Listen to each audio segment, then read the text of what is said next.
The goal today for protesters? To drum up a lot of drama, to use theatrics to grab all of the attention they could. Let's get ready to rumble!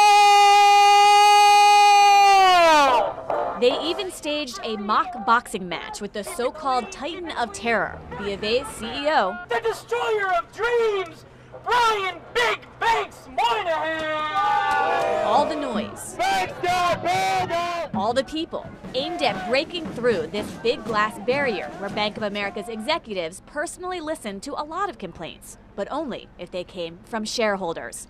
Ultimately, though, what was said in here sounded exactly like what was said out on the streets. They have sold mortgages to people who should never have gotten them. From foreclosures to funding for the coal industry to tax avoidance and corporate lobbying, we're sick of it and we're tired of their profits at our expense. We asked shareholder and pastor Charlie Strittlemeyer what he thought of Moynihan's response in the meeting. I think that he dodged the point on some of the questions, but I also think there were probably things that would have required a very, very, very long answer that he did not have time to say. Moynihan essentially told shareholders that protesters have it wrong. He said, quote, "I love my neighbors as myself because that's the way I was raised." I believe him.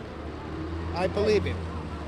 But sometimes love of neighbor needs to go much further, and sometimes you need to think harder about what love of neighbor means.